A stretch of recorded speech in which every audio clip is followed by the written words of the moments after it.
Laos terancam menjadi negara gagal karena proyek dengan Tiongkok seperti kereta cepat yang membelah Laos dari utara ke selatan yang berbiaya besar mulai seret pembayarannya. Hal ini menjadikan amunisi kepada mereka yang menganggap hutang pinjaman dari Tiongkok adalah jebakan hutang, bukan untuk memperkaya sebuah negara, namun memperkaya Tiongkok. Dunia menjadi membenarkan setelah Djibouti melepas lahan seluas 10.000 hektar pelabuhan untuk menjadi pelabuhan dan pangkalan militer Tiongkok terbesar di luar Tiongkok. Kemudian Sri Lanka yang juga kolaps ekonominya atas hutang pembangunan pelabuhan, bandara yang dibiayai Tiongkok tidak menghasilkan revenue karena hanya dipakai oleh Tiongkok saja. Kapal negara lain tidak mau sandar di pelabuhan tersebut. Kemudian jalanan yang membelah Pakistan dari perbatasan Tiongkok ke selatan Pakistan ke pelabuhan juga tidak menghasilkan traffic yang baik. Intinya semuanya bangkrut, merugi, tidak bisa bayar cicilan. Seperti Djibouti dan Sri Lanka, aset tersebut disita Tiongkok. Cerita tentang Laos hutang Tiongkok beberapa tahun yang lalu meledak baru di bulan Juli ini. Laos menyatakan tidak sanggup default.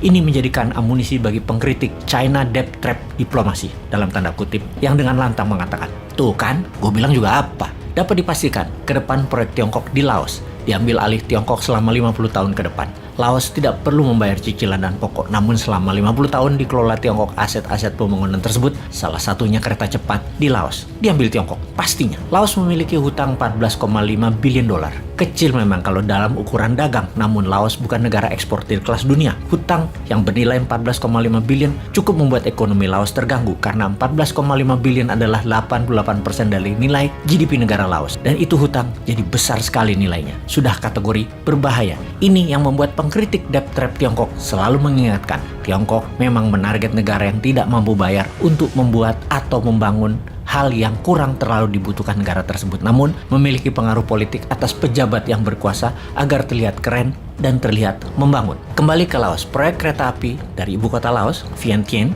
ke kota di Tiongkok, Kunming, senilai 6 billion dolar adalah muasal masalahnya, di mana diharapkan kereta itu akan mulai menghasilkan keuntungan di tahun 2027, dan untuk membiayainya, Laos berhutang 100% ke Tiongkok. Begini logika terbaliknya, kenapa tidak proyek tersebut 100% dibiayai Tiongkok, dikelola Tiongkok tanpa hutang, dan Laos dapat bagian 20%? Kenapa nggak begitu? Atau pakai strategi BOT, Build, Operate, and Transfer, di mana Tiongkok yang bangun, Tiongkok yang kelola, kemudian di tahun ke-20 ditransfer semua kepemilikannya ke Laos. Jadi Laos nggak perlu jaminan, tidak perlu hutang. Tetapi mengapa pilihannya? Kenapa Tiongkok yang membangun, Tiongkok yang biayain, dan pakai jaminannya Laos? Sudah mulai paham sejauh ini? Ya, Tiongkok sesungguhnya bisa bangun pakai bagi hasil atau kelola model BOT. Tapi kan pejabat Laos ingin cuan, dan pejabatnya Laos pinter urusan melihat peluang begini. Dengan proyek milik Laos, kesannya para pejabat berkuasa itu bisa mendapatkan nama serta dapat komisi. Tiongkok memang modusnya begitu. Banyak pejabat Laos yang berbasis militer